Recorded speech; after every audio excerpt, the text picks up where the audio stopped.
So when we talk about equations, which is what we've talked about so far in this unit, we're talking about y equals something, right, that we can graph on the plane. So we've seen a ton of examples of stuff like this. The first part of our unit, we were graphing multiple equations like this on the same coordinate plane and looking for where they intersected.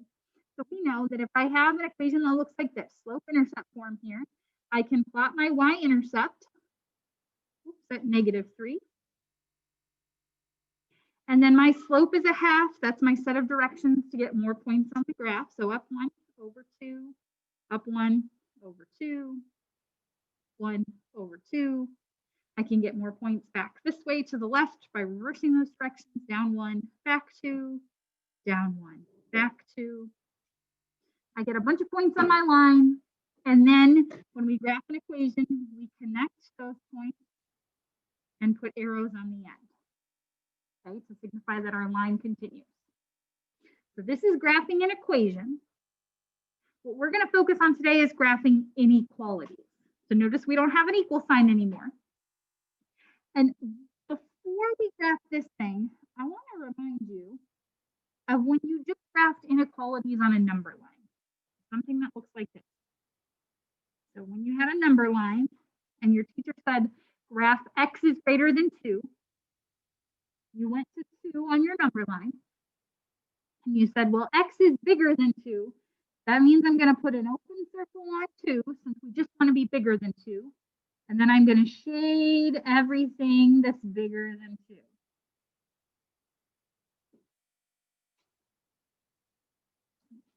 If your teacher said graph x is less than or equal to -1, you went to -1 on your number line. And since this is an or equal to, we would do a filled in circle.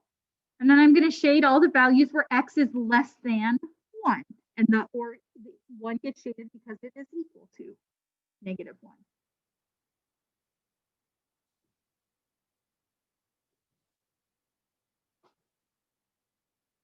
Remember doing that? Okay.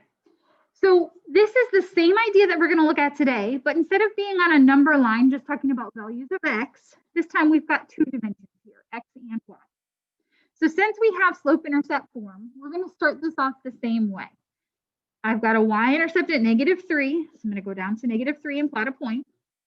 And then our slope is a half, so we're going to treat that the same way, up 1 over 2, up 1 over 2, up 1 over 2, down 1, back 2. I get all the same points that we got before. There are 2 differences that we're going to see.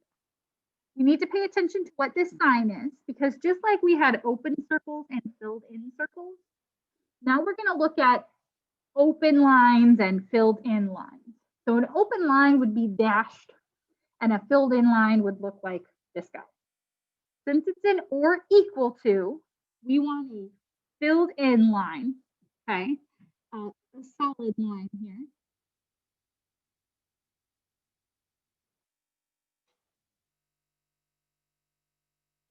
And then on our number line, we had to shade all the values that met the given criteria. So we're going to see some shading here as well. Some people I've noticed are really great at looking at their sign and saying, well, y is greater than or equal to this. So that means I shade here. Or y is less than or equal to this. That means I shade here. And then some people are not so great at recognizing that from their sign. So I'm going to show you how you can test that if you get nervous on a quiz and are worried you're going to make a mistake, or if knowing where to shade is something you've always struggled with. So if I want to decide where I'm going to shade on my coordinate plane, I want you to pick a point that is not on your line. I'm going to pick the point 0, 0. I like 0, 0 because plugging 0 in for x and y usually makes our work pretty easy. So I'm going to pick the point 0, 0. Remember, this is an x value and a y value. So I'm going to plug in 0 for x, and I'm going to plug in 0 for y. So 0 is greater than or equal to 1/2 times 0 minus 3. Now, as I plug in this point, I'm going to simplify and look to see if my inequality is true. So 1/2 times 0 is 0. Is 0 greater than or equal to -3? Yeah, this is a true statement that I have here. So that means 0, 0 is a point that works for this inequality, so it should be shaded. That means everything on this side should be shaded. If you test a point and it works, you shade on that side. If you test a point and it doesn't work, shade on the other side. You know, the shading is a challenge for some of us, so you can always check a point and see if that's where you should shade. So now, when we talk about solutions from these things, with my equation, my solutions will be any point that falls on this line. So for negative 1 is a point on this line. So is it a solution? Yes. It's a solution because it's a point on the line. 2, 2. That's right here. Is that a solution? No, because it's not on the line.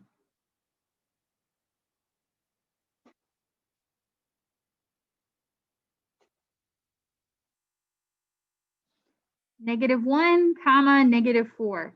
Solution? No, because again, it's not on the line.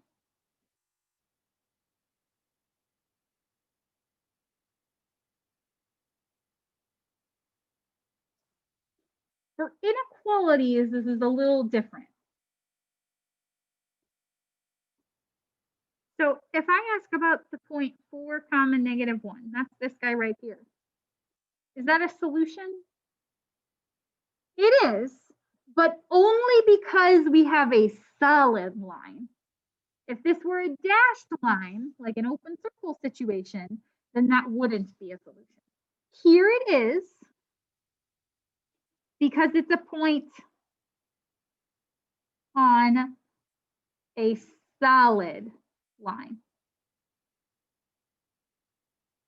That would not be a solution if we had a dashed line. 2, 2. This is a point up here in our shaded region. Is that a solution? Yes, for inequalities, points in that shaded region are solutions. This is yes, because it's a point in the shaded region.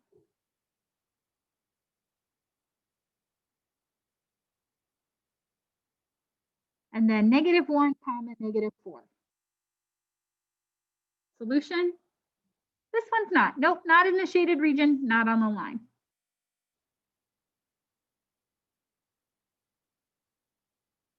Most of what we're going to do today is practice graphing inequalities and identifying solutions, but we will tie in sort of what we're going to see tomorrow as well.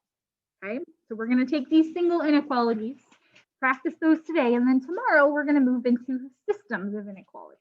So just like systems of equations where we had more than one line, we'll see systems of inequalities where we'll have more than one inequality. Questions for me so far? Okay, so on the next page, we have sort of a preview of this system of inequalities. Fishing adventurers rent small fishing boats to tourists for day-long fishing trips.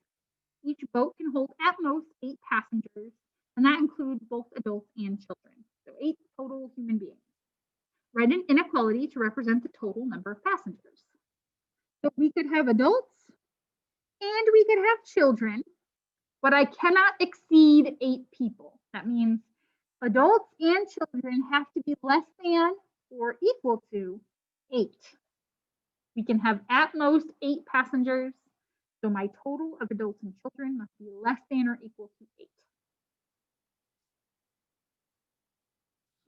Additionally, each boat can carry 1,000 pounds of people for gear and safety reasons. People and gear for safety reasons. Assume an average adult weighs 150 pounds and an average child weighs 75 pounds. Also assume each person will require 10 pounds of gear. Write an inequality to represent the weight limit on the boat. So we're looking at 150 pounds plus 10 pounds of gear for each adult.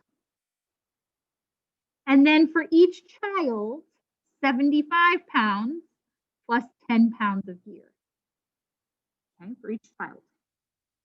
If I add up my adult weight and my child weight, that cannot be more than 1,000 pounds, okay?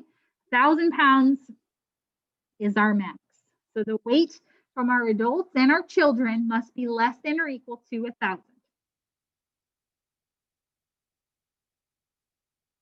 And then I'm gonna clean this up here. We'll say 160A plus 85C is less than or equal to 1,000. Okay, just adding that stuff in parentheses. So here I have a system of equations, right, or system of inequalities. I have more than one inequality that describes both the capacity of each boat in terms of passengers and in terms of weight, okay? So what I would like you to do now is to check these 4 different groups and see if they meet both of those criteria for our boat, okay? Do they meet the passenger criteria and do they meet the weight criteria?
If I take a look at group A, 4 adults and 2 children is 6 total people. So we meet that first inequality, we're okay there. And then we need to check that weight inequality. This would be 160 times 4 plus 85 times 2. As long as this is less than or equal to 1,000, we're okay. So this would be 810. That's less than or equal to 1,000. So group A is okay. For group B, 3 adults and 5 children is 8 people. We can have up to 8 people, so that's okay. And then let's look at the weight. So we've got 160 times 3 plus 85 times 5. That gives us 905. That's less than 1,000. So we're okay there as well. So group B works. Group C has 8 adults. So we're okay for number of passengers. And then let's check weight. 160 times 8 gives us 1,280. That group is going to be too heavy, so we can't do group C. And then group D, 7 children and 2 adults. That's 9 people. That's too many people. So just groups A and B here. Questions for me so far? Okay. So we looked at a system of inequalities, right? I need whatever group I'm looking at to fit both criteria. Okay, so this is kind of a preview for where we're going to move towards. So let's take a look at a couple more graphs. Okay. When we're graphing inequalities, just like when we were graphing equations, in some cases it may be helpful to rearrange the inequality as I'm given it to something that's a little easier to graph. As we're rearranging inequalities, I want you to remember there are a couple of sort of quirks when we move stuff around in an inequality. If we're going to add or subtract in that inequality, that's just like an equation, okay? When I multiply or divide by a negative number, we have to do something a little bit different, okay? So we'll see that here with B. For A, I want to graph this inequality, so I want to get x by itself. I need to subtract 1 from both sides. If I add or subtract, I don't do anything differently than I would for an equation. So this would be x is greater than -3.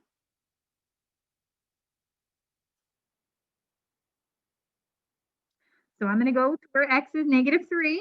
That's right here. Since this is strictly greater than, I'm going to have a dashed line.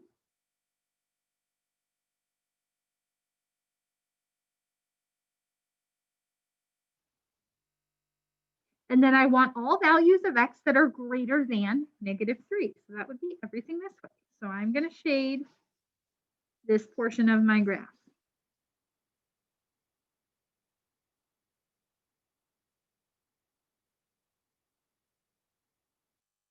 And now as we work on these next few graphs, I'm going to ask you to give me a possible solution from your graph of your inequality. So a possible solution would be anything in the shaded region.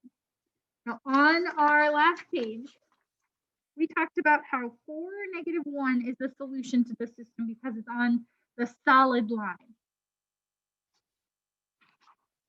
For this example, I have a dashed line. So could I pick a point on the line to be a solution here? No, right? I'm saying just greater than -3, not -3, anything bigger than -3. So the point -2, 0 would work. The point 1, 3 would work. The point 2, -2 would work. Any point from that shaded region. I'm going to pick -2, 0. But again, any point from our shaded region.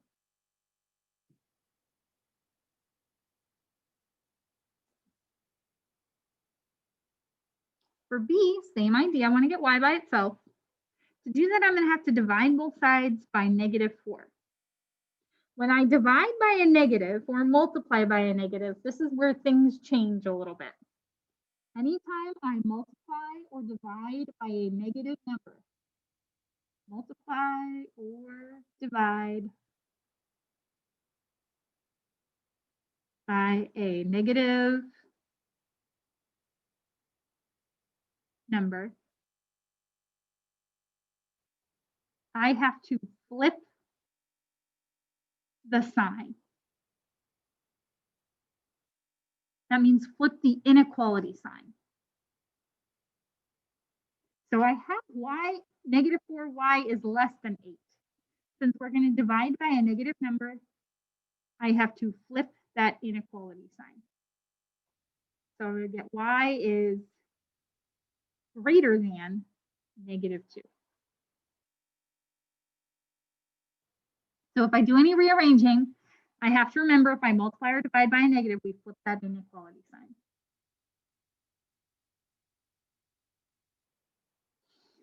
So I'm going to go to where y is -2, down here.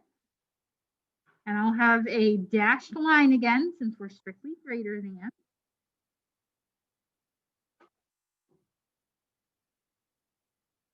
And then I'm going to shade everything that makes this true. Y is greater than -2, that would be everything up here. All places where my y value is bigger than -2. And again, since we have a dashed line, I want to point in the shaded region that is not on the line. So -3, -1 works. 0, 0 works. 2, 5 works. I'll use 2, 5. Anything in the shaded region that's not on the line.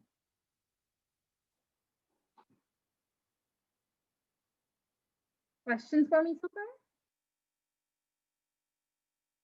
Okay, we're going to do a few more graph examples. So if you would for me, please turn to the next page, page 145. I've got another inequality here.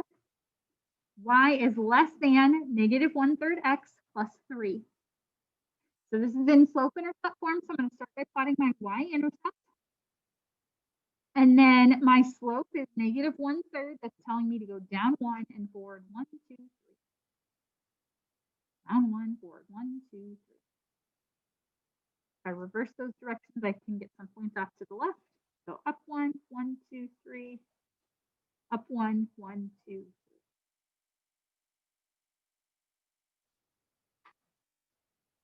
Since this is not an or equal to, strictly less than, this will be a dashed line.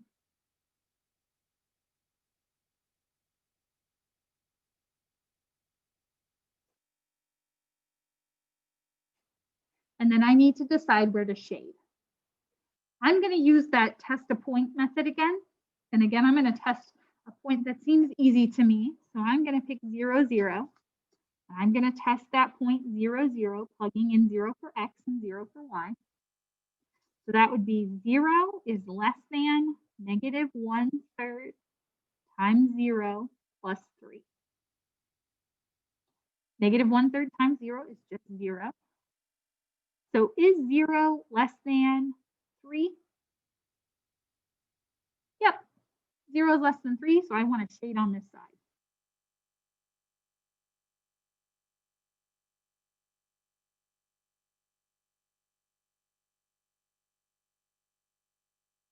And then possible solutions are anything in the shaded region, not on the line since it's dashed. So I'm going to use the point 2, 1. That's in the shaded region and not on the line. So that's a possible solution. There's lots of options here.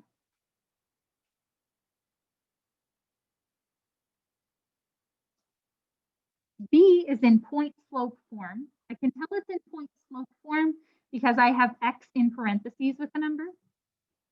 So my point would be negative 2, 1. And then my slope is negative 2. So I'm going to start by plotting my point, negative 2, 1. And then my slope is negative 2, so I'm going to go down 2 and forward 1. Down 2, forward 1. Down 2, forward 1. Up 2, back 1 to get points to the left.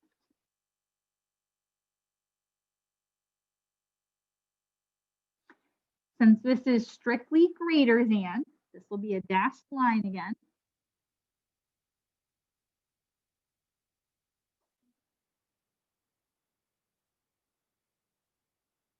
And then again, to decide where to shade, I'm going to test a point. So again, I like to pick 0, 0. I'm going to check that point by plugging it in. So this would be 0 is greater than negative 2 times 0 plus 2 plus 1. Follow order of operations as we simplify here. 0 plus 2 is 2. Negative 2 times 2 is negative 4. Negative 4 plus 1 is negative 3. So is 0 greater than negative 3? Yep. So we'll shade on this side.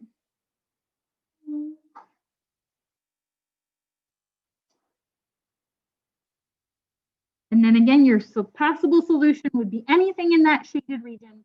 Again, not on the line because our line is dashed for this example. So I'm going to use the point negative 1, 3. That's in my shaded region, so that works as a possible solution. You could use 0, 0, 1, 1, 5, 0, negative, or 0, negative 1, lots of options. Questions for me so far? Okay, the last examples that we're going to look at on graphing for today are a couple problems in standard form. So we did slope intercept, we did point slope. Let's take a look at a couple examples of standard form. So this is actually the same equation, but remember we talked about two strategies for graphing standard form. One option we have is to change it to slope intercept form. The other option is to find my x and y intercepts, plot those, and then sketch my line from there. So I'll show you each of these options as a refresher. Let's start by changing to slope intercept form. So that means we want to get the y by itself. So I'll start by moving the x term to the other side. So this would be 3y is greater than or equal to negative 2x plus 6. And then we'll divide every term by 3 to get y by itself. Just drop this down here. So we get y is greater than or equal to negative 2/3 x plus 2. Remember, as we're rearranging, as long as I'm not multiplying or dividing by a negative number, our sign stays the same. So now that I have slope-intercept form, I'm going to plot my y-intercept, which is at positive 2. And then I'm going to use my slope to find more points on my graph. So down 2 over 3, down 2, 1, 2, 3, down 2, 1, 2, 3. And then up 2, 1, 2, 3, up 2, 1, 2, 3. Since this is an or equal to, we'll have a solid line.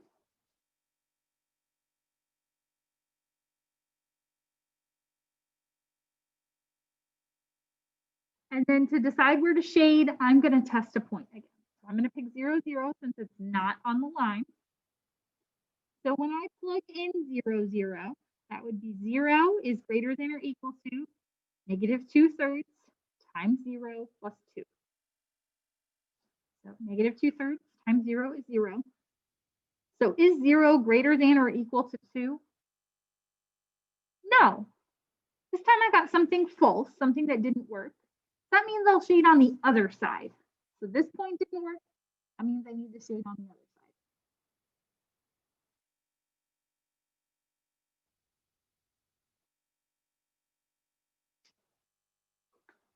The other option we have when we're graphing from standard form is to find our x and y intercepts and plot those. So remember, to find the x-intercept, we plug 0 in for y. So 2x plus 3 times 0 is greater than or equal to 6. To find the y-intercept, we plug 0 in for x. The other little equation I'll have to solve is 2 times 0 plus 3y is greater than or equal to 6. So I'm going to solve each of these. This first one I'm solving for x. 3 times 0 is just 0. So I get 2x is greater than or equal to 6. Divide both sides by 2, and I get x to be greater than or equal to 3. So I can plot that point on my graph. And for my other equation, 2 times 0 is 0. So I'm left with 3y is greater than or equal to 6. Divide both sides by 3 to get y by itself, and I get y is greater than or equal to 2. I can plot my y-intercept. Notice we had both of these points on our other graph. From here, I'm going to connect those points with a solid line since we had our or equal to. And then I have to decide where to shade. So again, I'm going to test a point. I'm going to show you what that looks like plugging into standard form. So if I test the point 0, 0 again, so 0, 0, that would be 2 times 0 plus 3 times 0 is greater than or equal to 6. So this would be 0 plus 0 is greater than or equal to 6. Is 0 bigger than 6? No. So that doesn't work. So that means I do not want the point 0, 0. I want the other side of my line.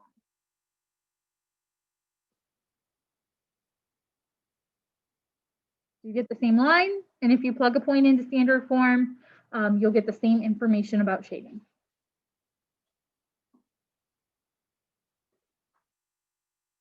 Questions for me on our graphs?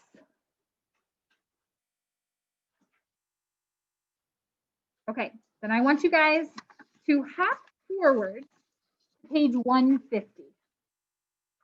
I'm going to give you a little preview of what we're going to see tomorrow.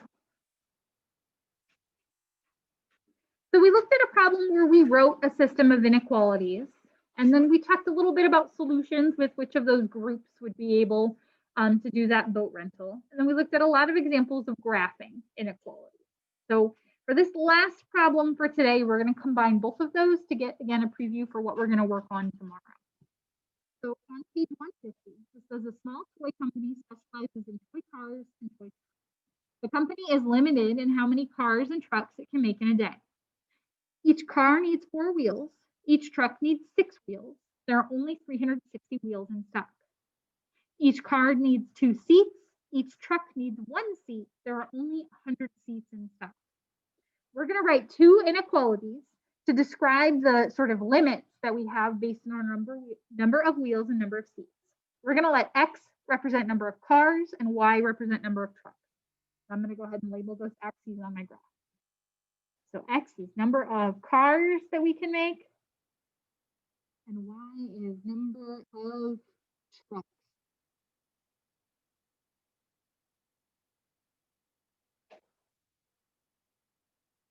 So let's go ahead and write our system now. So each car needs 4 wheels. That means it takes 4 wheels per car to make a car. Remember, X is our cars. And then I need 6 wheels for every truck, so 6Y. The total I need for cars and trucks can't be more than 360 because we only have 360 wheels. So whatever amount of wheels I need for my cars and trucks has to be less than or equal to 360. And then same idea for seats. I need 2 seats per car. I need 1 seat per truck. The total number of seats I use for cars and trucks has to be less than or equal to 100 since we only have 100 seats.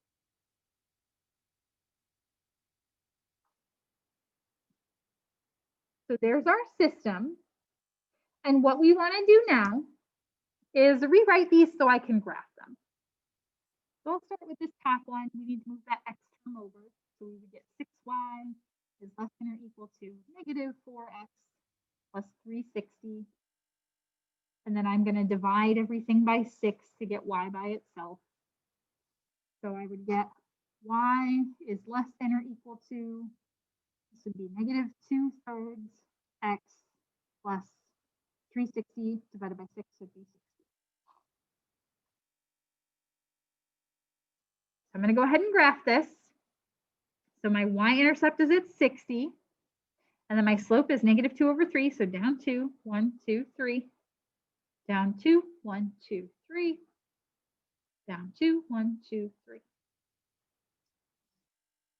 Solid line because it's an or equal to.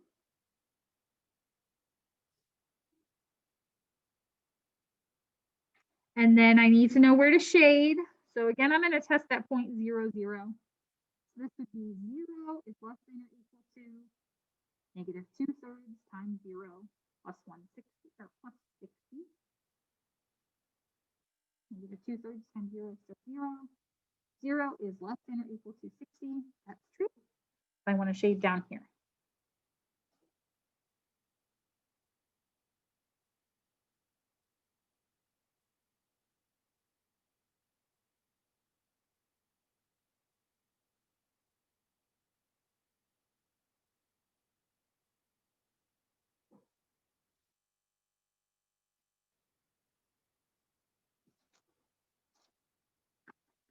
The other equation I have, or inequality I have, is about number of seats.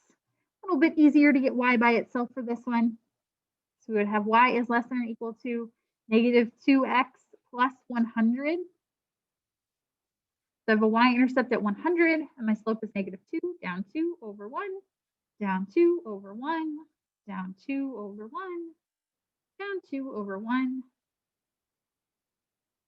Again, since it's or equal to, I have a solid line here. And then if I test the point 0, 0, I would get 0 is less than or equal to negative 2 times 0 plus 100. This is just 0, and 0 is less than or equal to 100. So again, we're going to shade underneath this line on the origin side.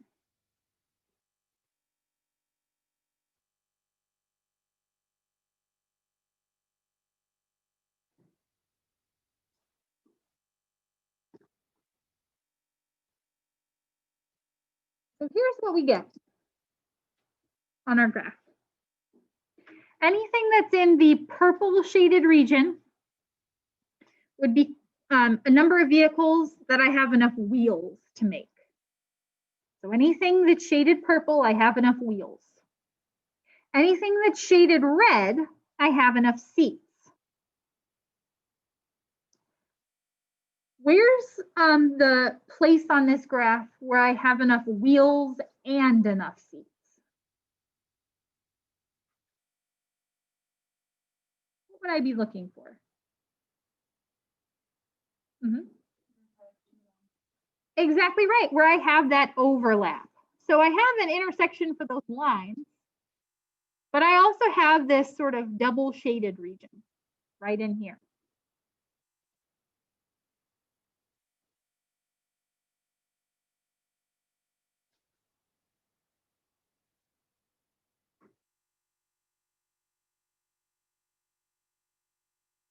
That double shaded region represents amounts of cars and trucks that I could make, and I have enough wheels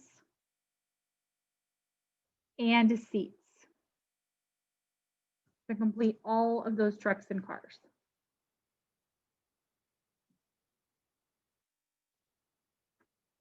So this is the type of problem we're going to look at more tomorrow.